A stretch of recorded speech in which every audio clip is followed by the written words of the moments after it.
Let's do artificial neural networks. I'm sure I'll get this one correct. Learn the basics of learning itself by oh, that's meta.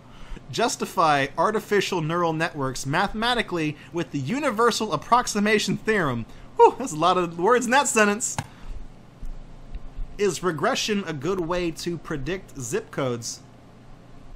No, states are a good way to predict. What are you, fucking dumb? What? You ain't gonna. That's a California zip code, 94110. Let's look at that. Where is that? Zip code 94110. Where is that? San Francisco, California. I was right. I just look at that. It's a 9. It's gonna be way on the West Coast. I know more about zip codes than you think. That's not even math. That's probability. That's not even right. That's not even the right lesson. I don't even know what you guys are talking about. Can unsupervised learning predict a person's gender from their name? Oh no. You don't want to do that. He's just talking about, are we assuming people's... No, it said predict. This is a word that is... You can change that out with assume, and that's... I don't want to... Why you gotta ask all these questions that are fucked up where it's like... Is this person a bank teller, or is she a bank teller and a feminist? I'm like, I don't fucking know! What does this have to do with probability? Dogs and cats are both furry animals with 4 legs and many other shared traits. The math checks out on that one. Why then is it easy to distinguish between them? Because one's a dog and one's a cat. What, are you fucking dumb? They sound different. They look different. I mean, fuck. Dogs and horses are both furry animals with 4 legs and other shared traits, but you can tell those two apart. Their learning is powerful enough to classify a new animal as a dog or a cat, even when it doesn't look particularly similar to one we've seen before. It turns out that computers can learn similarly. I don't know, most dogs have the same framework. We talk about dogs, we talk about canines. Because wolves are not in the same class of animals as dogs or coyotes, but they're the same family. So do we assign the label dog? What about lions and pumas and shit for cats? Are those also cats?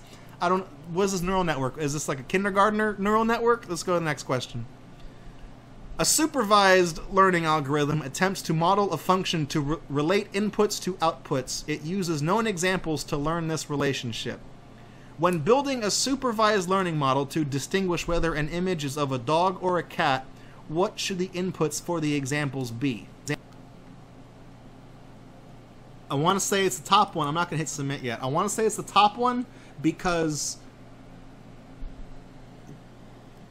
cats and dogs generally have different colors. Like, calico cats can have more colors in their fur than dogs. Dogs seem to have, like, with the exception of, like, Dalmatians and St. Bernards and shit, they seem to have, like, one color. And I'm pretty sure dogs only have, like, brown eyes, and cats have not brown eyes. So that's what I'm going to go with. That's what my neural network tells me. Son of a bitch! It's just been numbers! It's a fucking computer! It doesn't know shit about colors! I agree, Dr. Surgeon Guy. This website is speciesist. Suppose you have access to 100,000 images of dogs and cats that you can use to build a supervised learning model that distinguishes between dogs and cats. After using images as examples to train the model, you'll want to use images to test the model. That is, to determine if the model is actually successful at identifying if the image is of a dog or a cat. What would be a reasonable way to select your images? Use the dog pictures for training and the cat pictures for testing. Use the cat pictures for training. So these two cancel each other out. These are not... No. Split the images randomly into 2 sets. One for training and one for testing. That sounds more correct. Use all of the images in both training and testing. This one seems wrong because if you use the images twice, those exact pictures will already be in the database. So you're not gonna, it's not learning anything. So I feel like if you do 50,000 here and 50,000 here, there's no repeats, so this will see if it's correct. So there you go. This is how hard is that? Trev. If you had 100,000 images of dogs and cats, you have a problem and are probably a furry. That's true. If you got E621, they got facial recognition on that. They can tell the difference between animals. A good supervised learning model predicts the outputs of unobserved inputs using knowledge of the outputs of observed predicts the outputs of unobserved inputs using the knowledge of the outputs of observed. Okay.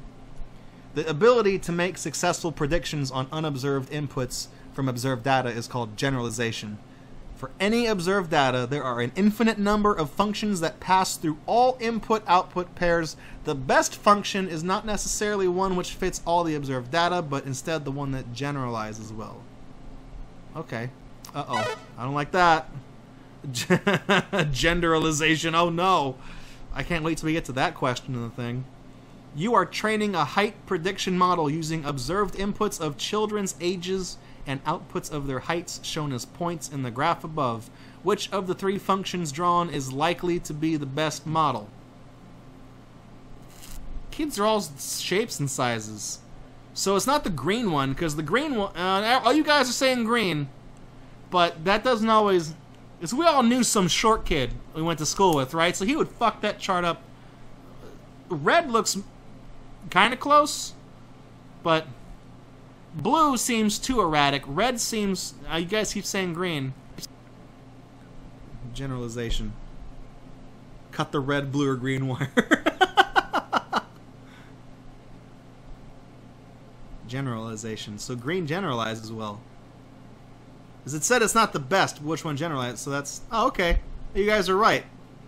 Task of distinguishing between dogs and cats. We want to classify an image into discrete categories with no numerical relationship. We cannot say a dog is 2 times a cat. That math does not check out. A dog times 2 is just a bigger. It's a bigger dog. It's more of it's the same.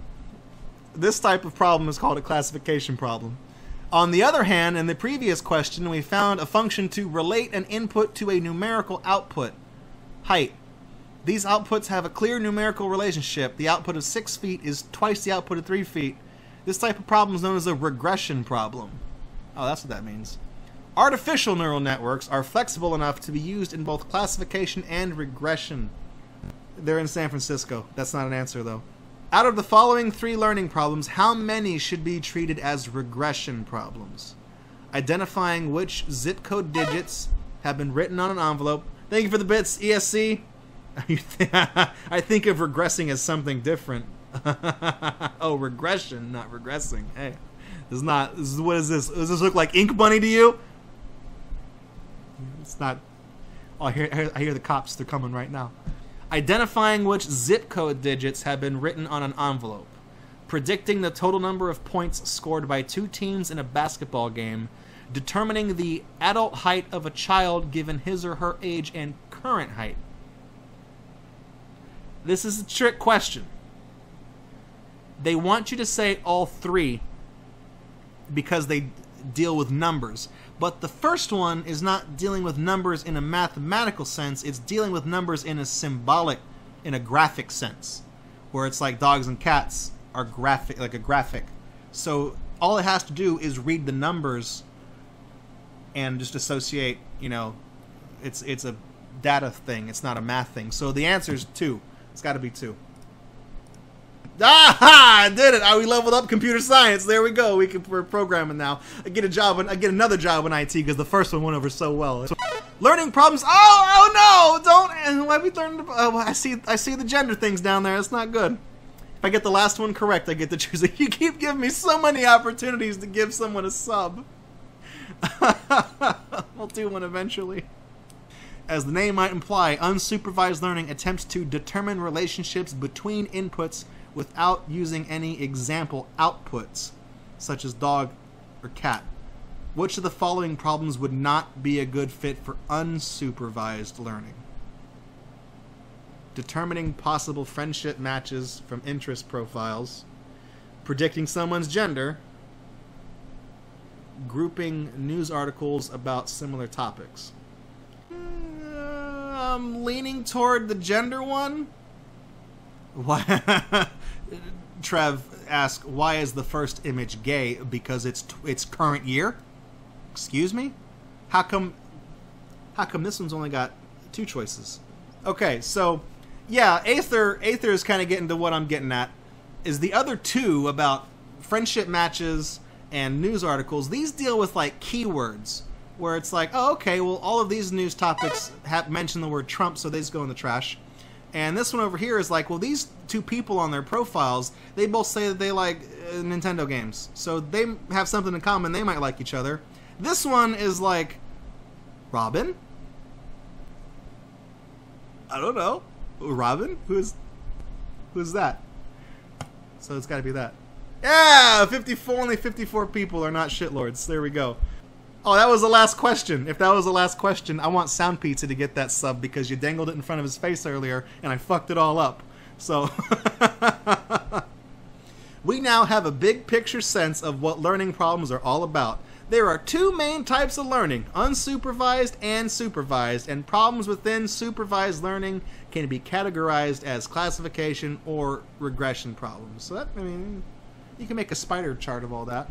This course illustrates how to construct artificial neural networks, a computational model that performs well in a wide variety of learning problems such as the ones discussed in this quiz.